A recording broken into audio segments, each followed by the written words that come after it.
Hello everyone, my name is Sierra Robles, and I have had the opportunity of interviewing a young man named Josh Vespasian. He was gracious enough to share with me his story of losing his older brother in a motorcycle accident 2 years ago. It was a touchy subject to record, but I feel he does a great job in explaining how he was able to overcome his grief. So this day, March 8th, 2016, do you remember what you were doing that moment you received that phone call? This is actually super weird. I was planning on going on a missions trip that summer, and so I was doing fundraising. And I had these letters that I was in envelopes and stuff and sending out. And I was at the dinner table doing that.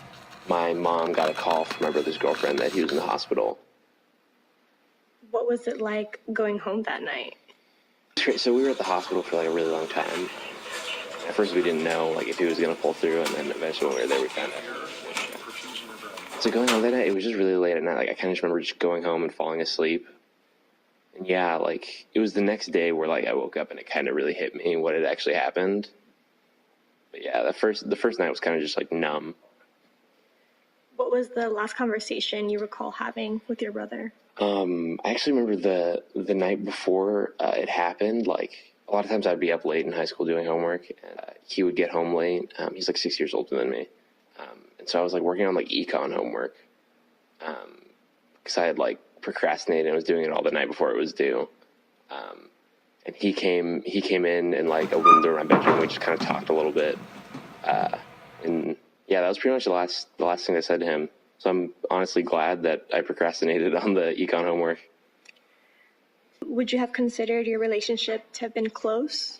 Yeah, it was. I mean, when you're younger, you always fight and stuff, especially we're 6 years apart. So, but as I got older and kind of turned into more of a person, we got closer and stuff. So yeah, that was awesome. How has this experience changed you as a person? Do you consider yourself to have grown mentally? I think so. I definitely relate with tragedy a lot more, whether it's in fiction or real life. I think I don't know, it was weird because I'd never really experienced loss before this, and so I didn't really know what that would do to me, and so I think it kind of affirmed certain things about myself because I realized that even going through this, I'm still the same person, I guess. Is that kind of how you were able to overcome that grief? One thing that helped a lot was just a community and family and friends being there and stuff. That was a big part of it for my family. But yeah.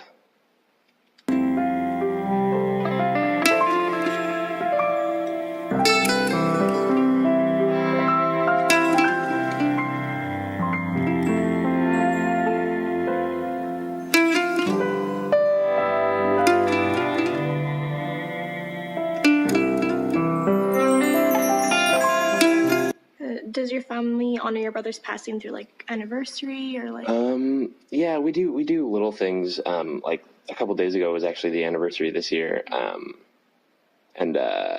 So my mom she has a friend who makes quilts, and she had given a bunch of my brother's old shirts and stuff to this lady to make a quilt. And a couple days ago, on the anniversary, she presented us with the quilt that she had made out of all his shirts and stuff like that. That was pretty cool. Some advice would you give someone that's going through a similar experience? For me, I would say it's really easy to isolate yourself and to try to cut yourself off if you're that kind of person from people who would love and support you. But that's probably the worst thing you can do. The best thing to do is just surround yourself by people who are going to support and affirm you.